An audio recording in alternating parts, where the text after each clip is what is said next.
tender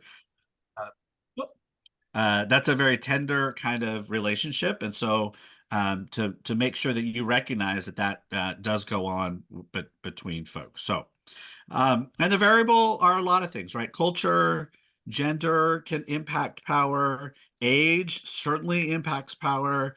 Experience, both life experience, work experience, experience in the church, all of those things impact and can be variable. So you have to kind of navigate all of those. So that's the power boundary as you think about an example.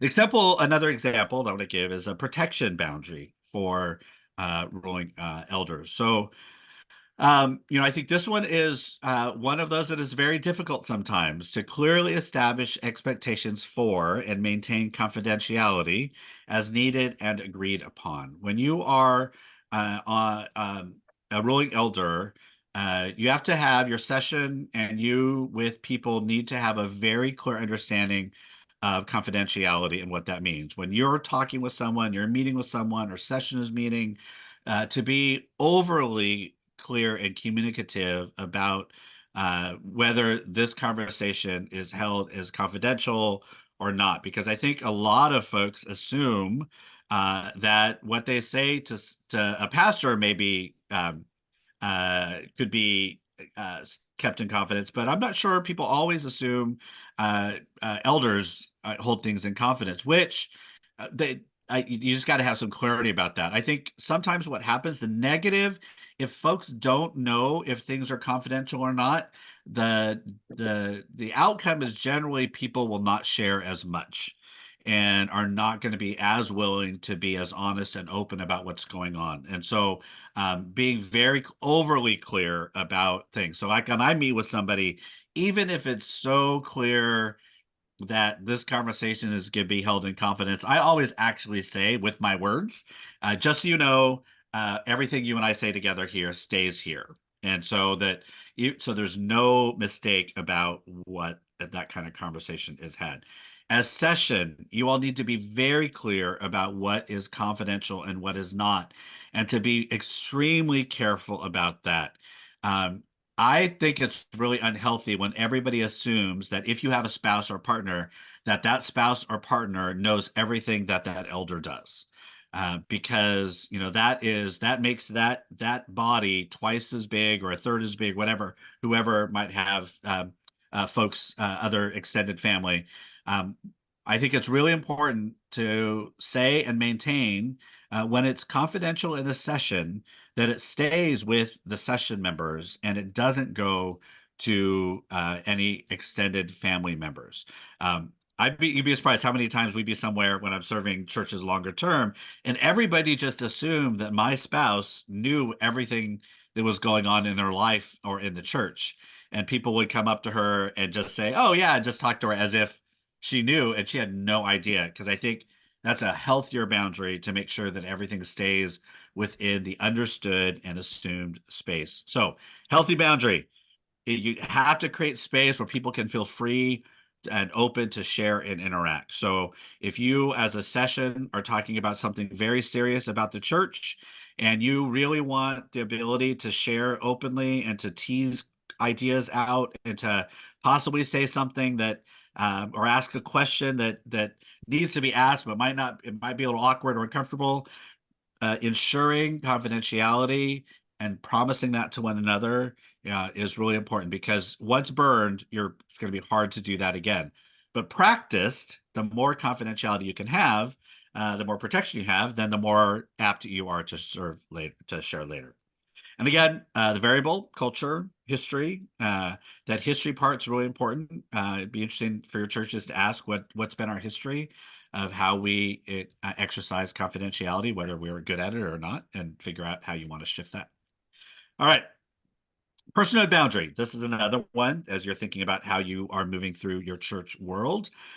This seems very simple and very easy, but it still gets messed up all the time. Like to seek consent for any physical or personal interaction, and because and tend to assumptions that we make about each other.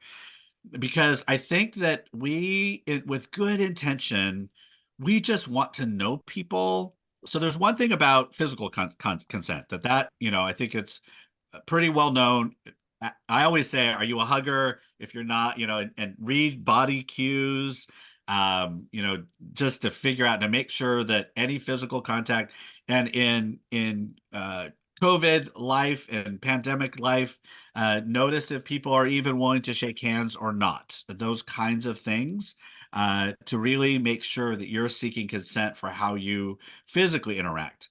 I also think churches, we tend often to get into people's business more than people are open to sharing, right? So if somebody comes in, you're interacting, we sometimes we just naturally ask about things that in outside world seem very odd to ask about, like to immediately ask about a spouse or a child or health or something, and to really step back from what we assume we can ask about people and what kind of personal interactions we can have. And so to learn how to reframe those questions, especially if you're introduced as an elder of the church and their first interaction with you is something that's super personal and they were not ready or open to do that. I think that becomes not a positive interaction with the church. So just tend to how you interact with people, leave people room to share what they want to share when they want to share it, but wouldn't necessarily go in for any personal.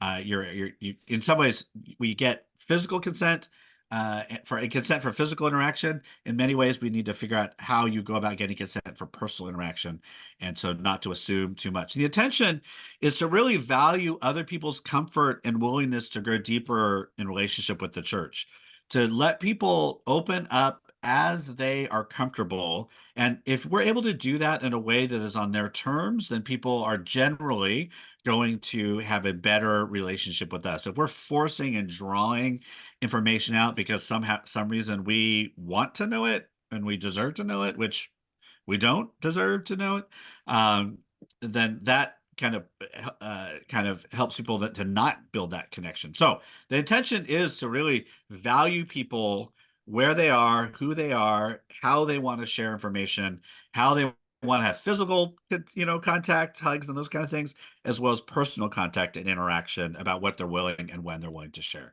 So to think about that, especially as an elder, when you go up to someone and you're introduced as an elder, and you begin to ask those kind of questions, that can put people off. Again, variable culture, but also a lot of church trauma. Depending on where you are and who you're drawing into your church, a lot of people, not everyone, but a lot of people walk into a space because they're curious again.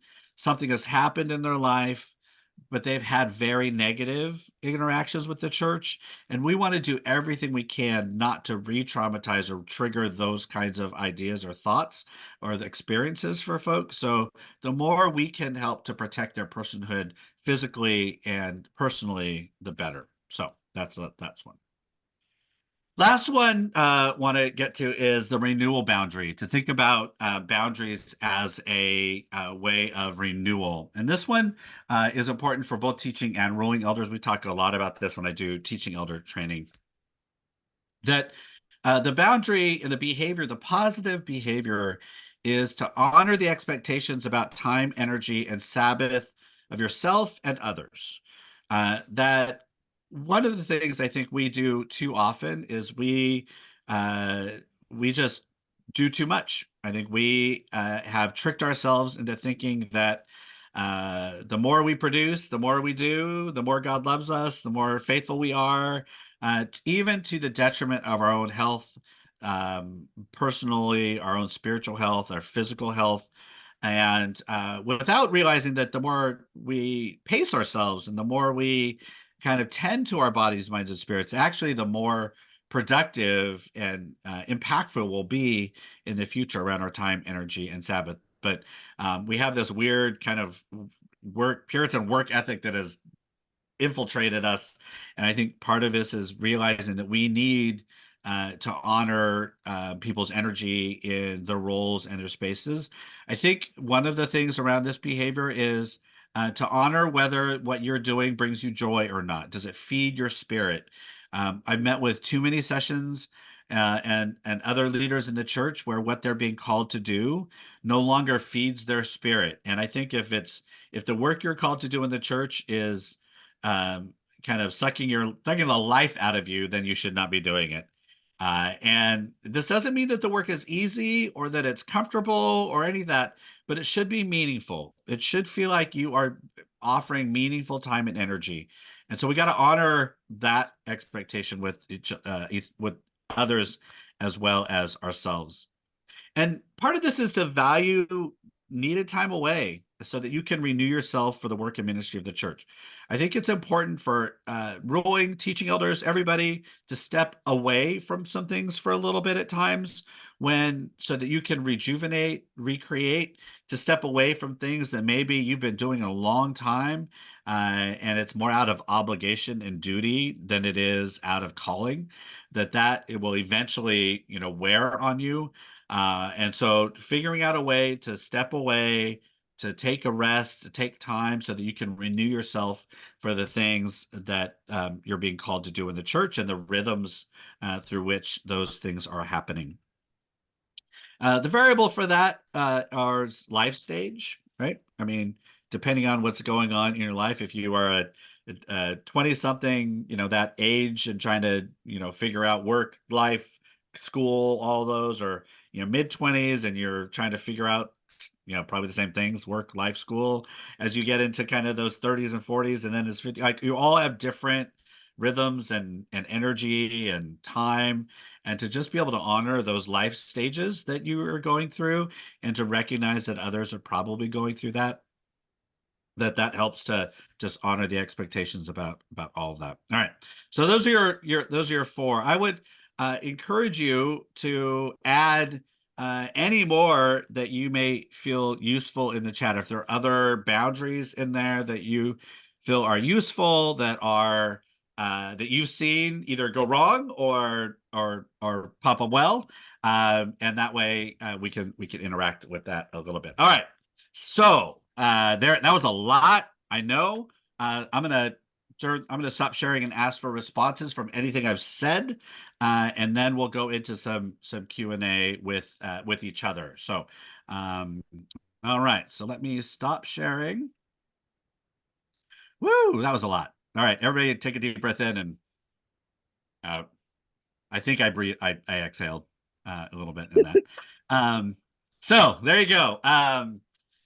Questions, responses, reactions to anything that I shared. And we do need you to use that reaction button at the bottom because you're on multiple screens. And if you use that reaction, that'll pop you over. Or if you just wave violently, maybe somebody will notice that you're doing so. But first, questions, reactions, anything I shared. There was a lot, I realize.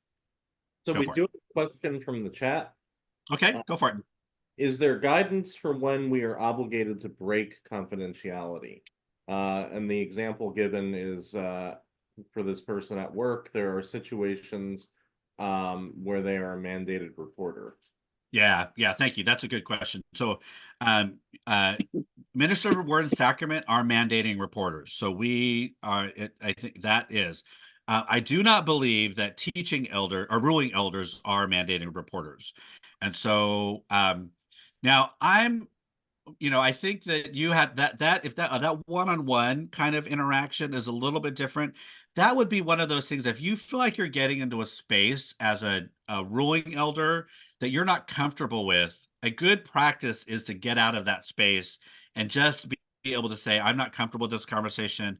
You really should talk with our pastor, or give somebody warning that I think that just to name that discomfort, uh, because I would hate for you to get that landed on you. Now, if somebody does share something with you that you are really uncomfortable with, we will always default towards protecting the vulnerable. So I would say you go to your pastor, you go to somebody, and don't try to hold that or fix that on your own. So just to make sure, and unfortunately, I've had to deal with that twice in congregations I've served, where members or elder has engaged in some misconduct, and it is incredibly draining. So if any of you had to deal with it or do, lean on your community to help you move through that. Nobody wins. when something like that happens in your community, but you can get through it well. So thank you, whoever lifted that up. That's a good question. All right, other questions, reactions, thoughts?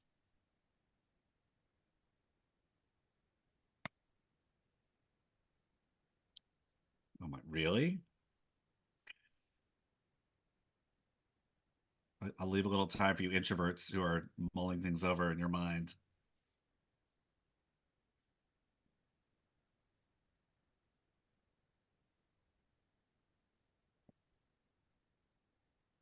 Okay. Really? All right. Well, let me open the space up then. We can continue to, if you're monitoring the chat, you can ask questions in there. Um, Hey, Bruce. uh, yes, go for it. Um, I have a question about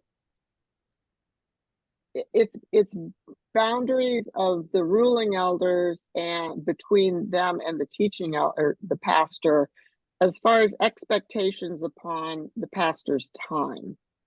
You talked about ruling elders having boundaries around their own time and their own level of service to the church. But sometimes I think we expect our pastors to not have those kinds of boundaries. Yeah, thank you. That's a great. So I just worked at the pastors group, and one of the first things we talked about behavior is and I do a thing with them is like when you arrive, while you're there, and when you leave. And so what are the boundaries about when you get there, while you're there, and actually when with your session, those are two different ones, and then when you leave.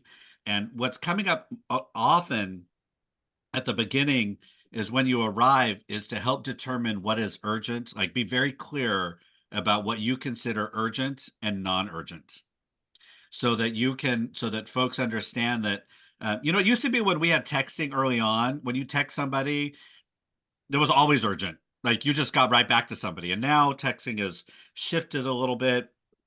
Email has shifted, all these things. And so I thought it was really interesting. Some of the pastors are now at the very beginning of their calls, they're helping to come up with a communal understanding of what are the kind of urgent things that if I were the pastor, that I will make sure I respond to right away. But if they're not urgent, if it's my day off or whatever, I will get back to you. And um I have a couple of these things where I say in an email, I will get back to you within 24 hours. If it is urgent, you need to text me so that people aren't immediately, sending an email and expecting a response right away. That you're developing clear understandings of how everybody likes to operate, and that way you may not like the way your pastor decides to operate, but at least it's clear. And so I think it's really good to engage in that kind of work at the beginning or even now is like what is urgent business, and this is good to do with your staff as well. We did this with our office person as well to help the church understand what was really urgent for this person as well, because sometimes your office staff, if you have office staff, are the first line of urgency, and so they also need to have permission to not be as urgent as everything. Um, Whenever I come in with staff, as when I'm doing transitional work, I'm always like, we are not an emergency room. Nobody is going to actually die if you don't get back to them right away. I promise. So, and if that is the case, they need to call an actual emergency room. And so, helping to develop kind of ways in which you understand what are the expectations, um, and I think trying as best not to there'll always be people who get kind of are treated a little differently and maybe a little more favorably, but I wouldn't we can't make those assumptions because you happen to be chair of the budget committee. If it's an urgent thing, yes, but just because you're chair doesn't mean that everybody has to, respond right away. So clear expectations early on, even if you have, it'd be interesting for your sessions now to go back and do one of the agenda items and have a conversation about what do we consider urgent, and what are our patterns for behavior. For sessions, do you all have rules for, internet voting, electronic voting? How long do you give people to vote? because you should have some kind of rule that says, everybody has to respond in 36 hours, those kinds of things. That's the same kind of thing with other stuff. So, okay, I saw a question flash up just real quick. What was that one in there? So that was a question from Helen. So Helen says she's relieved with the insights that you shared about respecting life stage and not pushing people to do things that don't feed their spirits. But she always finds that that is much more complicated in practice than in theory, because ultimately some things just need to get done. Any Yeah. advice beyond assessing as a community which of the things we think need to get done are really urgent needs and which are just what we've always done? Yeah. Well, I think there's something about actually deciding, does this really need to get done? And so I look at it a couple of ways. If it needs to get done, sometimes you got to outsource that and pay for it. Like if it's something that if it continually falls aside, or there's no more energy or whatever, I think figuring out a way to, if it's fiscal, if it's going to get you in trouble with the government, those kinds of things, sometimes it's better to outsource it if you can, and whether a presbytery can help gather like something, so that you're not relying everything on volunteers, because again, it's hard to do. So that's one way to think about it, is when you get to certain things, I think it's really important to be realistic about capacity for every church, and to think through, this has to get done, but can we do it well? And to really be in a place where you can answer that honestly. And if the answer is, well, we used to, but not anymore, but let's figure out a new way to do it. I think that's one thing to do.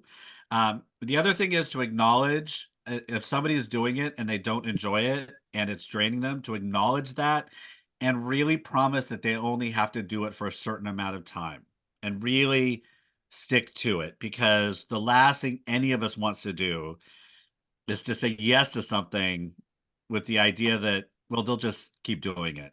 And that isn't going to do it. So I would say, have the real conversation about, does it really need to happen? That sounds like you're already doing that. And then, do you have the capacity to really do it, and do it well? And that would be things like personnel and HR and taxes and all of that. Um, if those, you don't have capacity to do that as a session, figure out a way to outsource that in a way that makes sense. So that would be one way to think about it. All right. I'm going to move us along for our last 15 minutes or so, and let you do a Ask Pastors Anything. So that's going to be Rhonda, Sharon, and I.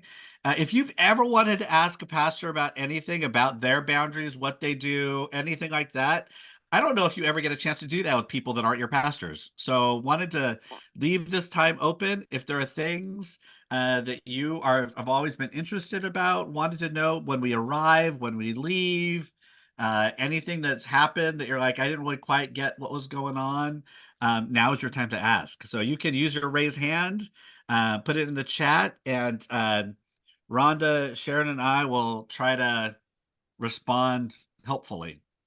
Bruce, we did have one pop up in the chat. What are the best ways to let someone know they might have breached a boundary? Ooh, that's a good one.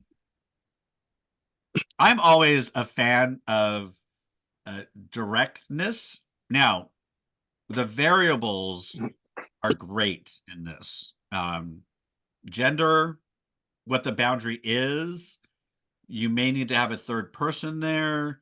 Like if it's we've seen a lot where it's like a female pastor and a male member, and the male member is crossing some boundaries, and and there's all kinds of, so I think I would say the one thing not to do is to avoid it and pretend that it's going to go away on its own. So the thing to do is to figure out how to best address it directly. Sometimes that's just a one-on-one. Like if I have to say, I've had to say, like, I can't really do this. This is like a pastor friend that, like, we're blurring this line. So I just need you to know that I'm not going to talk about this stuff when I'm hanging out with you, because I can't do that. Other times you may need to have a third person there if somebody's blurring boundaries with your pastor, I think it's really important for sessions to help make sure that your pastors are tended to. Sometimes your pastors feel a little bit isolated and want to handle it on their own and may not be, I assume that you'll kind of support, but really if there are folks that are being inappropriate or crossing boundaries with your pastor, especially a lot of our female pastors, that happens more than you would like to think about just the subtleties of how men can think that they can interact with women. You really have to support them and believe what's happening, because unfortunately it happens a lot. And so, but I would address it and not handle it by avoiding it. That's what most churches do. We'll say things like, well, that's just how so and so is. That is not an okay excuse. And so you need to be able to have those conversations directly with people. We had another one that popped into more of a comment, I think, than a question, but it's important. Don't say yes and then feel guilty because you really don't have the time, the resources, the energies, or the expertise to do it right or well or correctly. It's better to honestly say no because not the right time, or I need more information, or etc. Yep. That's a great piece of advice. One, it's draining if you keep over promising and you don't feel like you're able to kind of fulfill the commitments you make, just personally. But I also think it's really important to get in the practice and culture of a church to be able to ask and for people to say no and be like, ask me again later. Like that it's not this like one and done, that you actually are taking seriously a call to do something. And so if it's not the right time, you're able to say no. And a church can say, or a community can say, okay, well, we may come back to you in a year or two, but thank you for letting us know. But yeah, I think that's a great act of self-care, is to say no when you're not feeling like you're equipped or called. But also, if it's an adventure, say yes, and who knows? All right. Any things you've ever wanted to ask pastors at all? Other questions? We have a few more minutes together. If nobody else has a question, Go for it.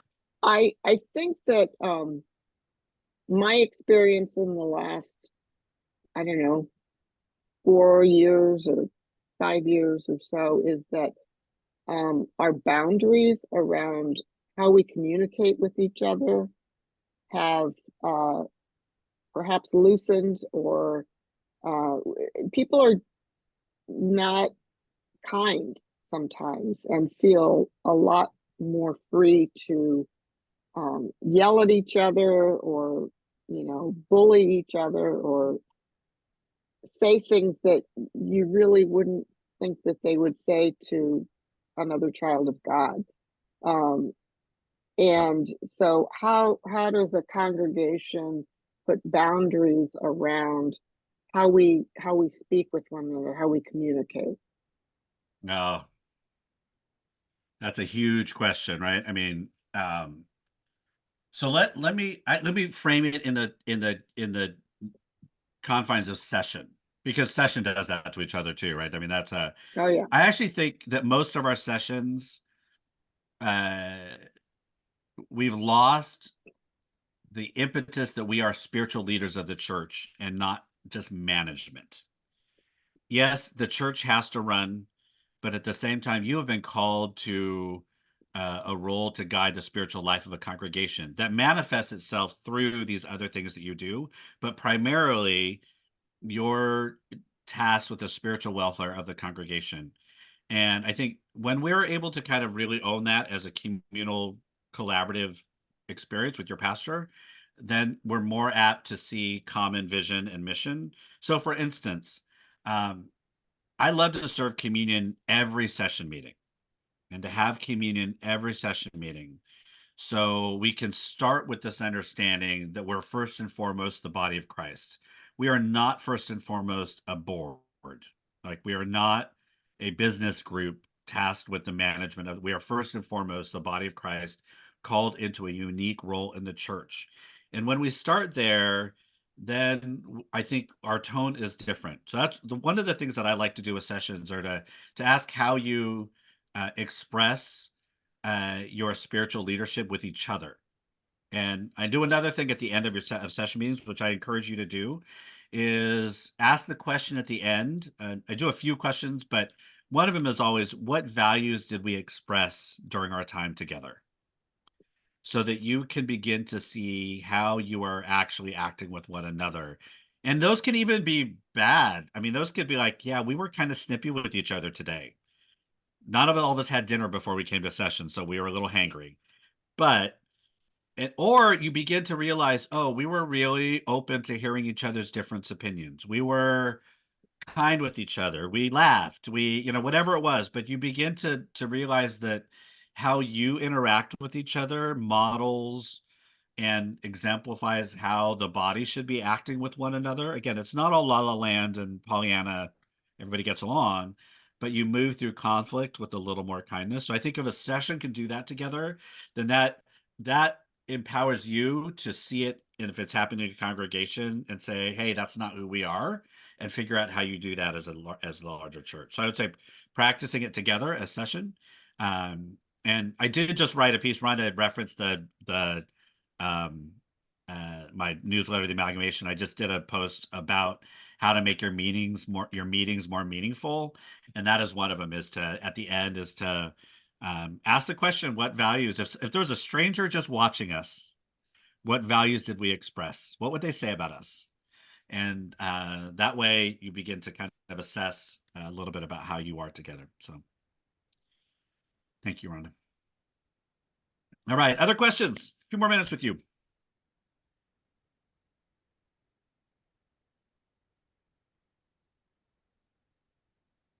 All right, I see one. I just see like the first 4 words. What's the one popping up in the chat? The question is, pastors bear witness to congregants' pain, and that's an important piece of authentic relationship. How do you do that emotional work while protecting your own mental health and well-being? Woo. I think that takes experience. I think every pastor operates a little bit differently. It is both a privilege and a burden to walk with people through so many of their emotional crises and stages of life and all that. Like, it is a deep, deep privilege that gives a lot of pastors energy and calling, but it's also a huge burden to do that. So I think of there's the practices, the behaviors would be for me is to take the emotional, physical renewal time that you need, and for your session, for you all to offer that without being asked. And it's really hard. Um, I think a good example is COVID time, right? I think people have severely underestimated how much that is taken away from energy that's taken from your pastors. That the amount of energy and time and sustained energy and time devoted to worrying about the congregation's spiritual health has taken a huge toll on our pastors, both individually and collectively.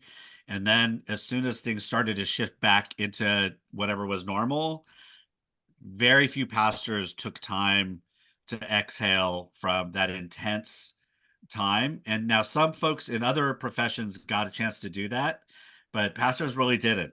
And when I met with sessions during that time, I was like, give your pastors another week. Don't charge them for it. Just give them some time to exhale, like genuinely exhale from the last, years of constant worry about the church.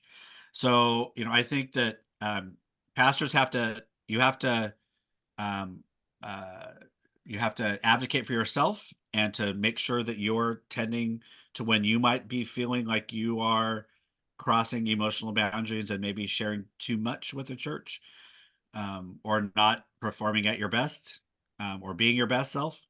And sessions, I think it's important for you all to be attentive and aware so that you're not forcing somebody who needs a break to ask for it, that you can sense yourself when, I think we would love to offer to you a chance to just step away, to breathe for a week or whatever. Like, very rarely do we do things that are not crisis reactions.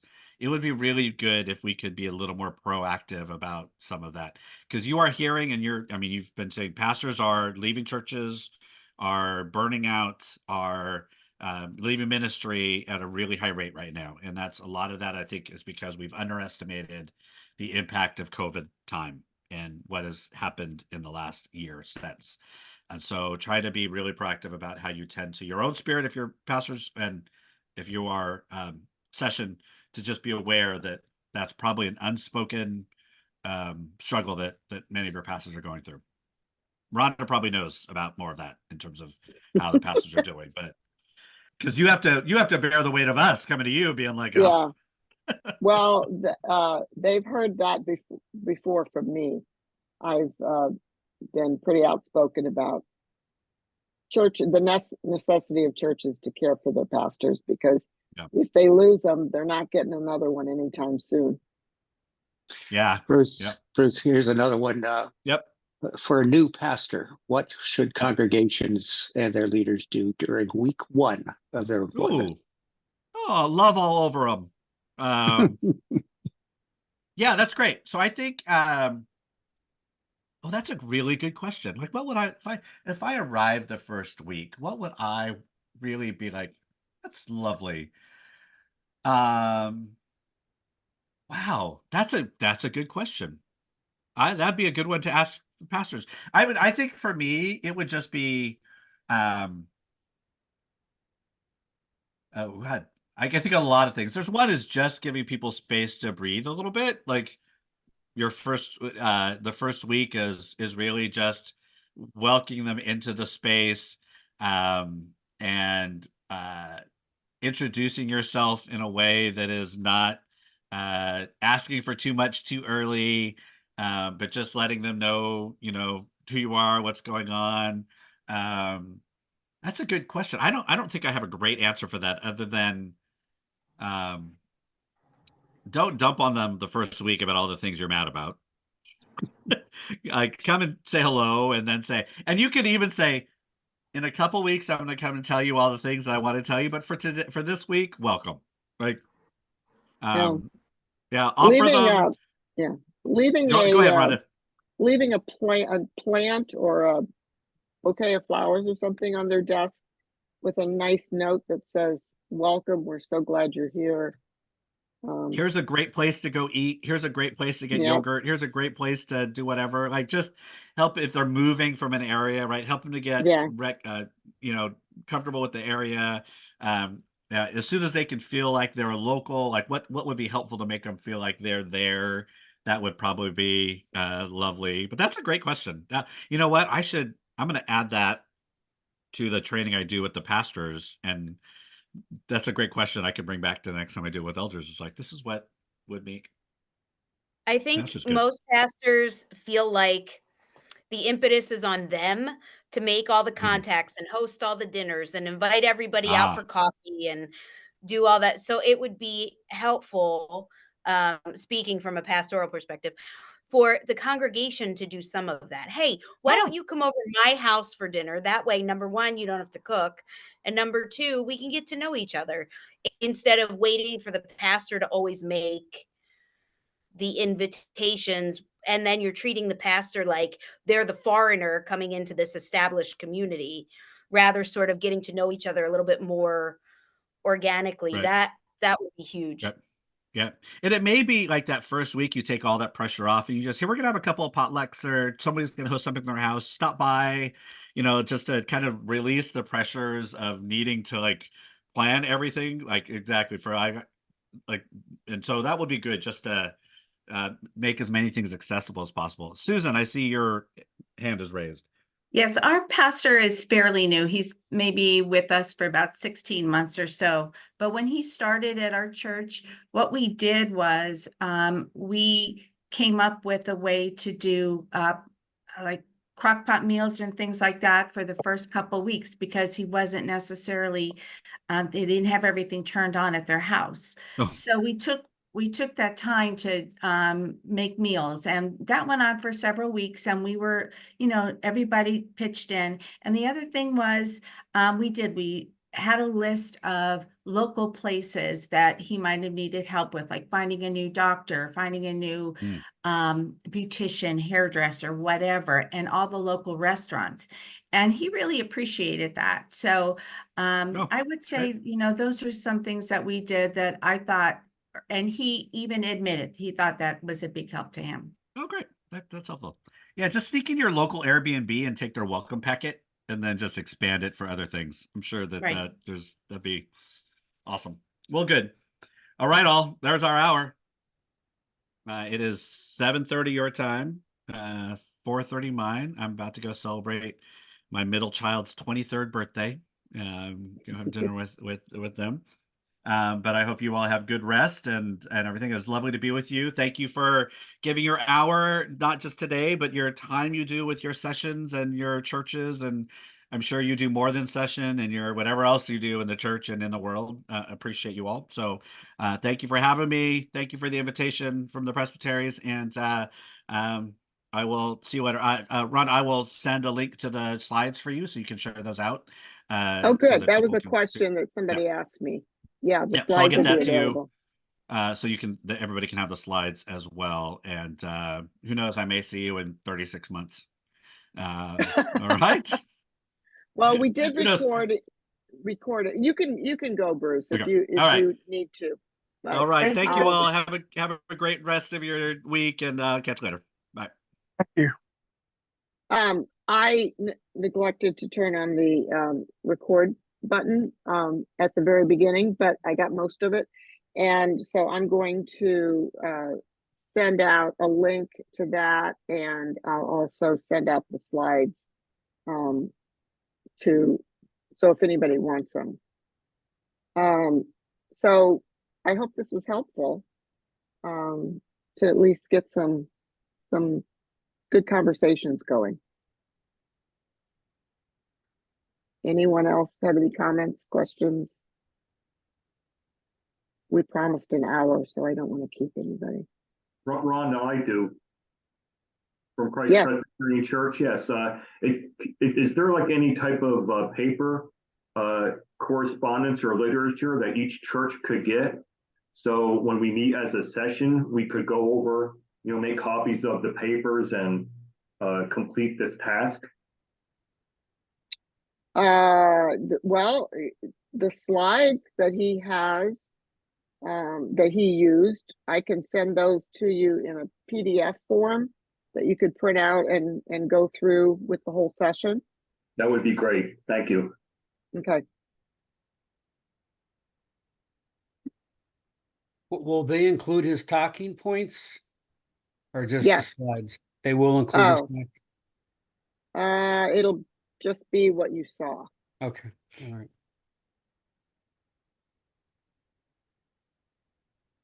And I guess the only other question, since we missed part, does he have any of his sessions that are totally recorded or anything, or? I don't know. I'll ask. Yeah, I mean, mostly what we missed was the introductory stuff. Yeah. But it would be So- great. It would be good to take this and for people that didn't come to show to the sessions, because I'm not sure how, I know there's been things out there, but since it is so new, how do we make sure all the sessions know that they really need to get this kind of training? Well, we've sent notices out to stated clerk or session clerks and moderators, and tried really hard to get the word out that Okay. it's now mandatory for elders currently serving on session. So we'll keep doing that. All right. Well, thank you all. Have a good rest of your evening. Thank you. Yes, good night. Thank you. It was great. Good. Good night. Congratulations. Good night. Good night. Good night, David Jones. Night. Thank you.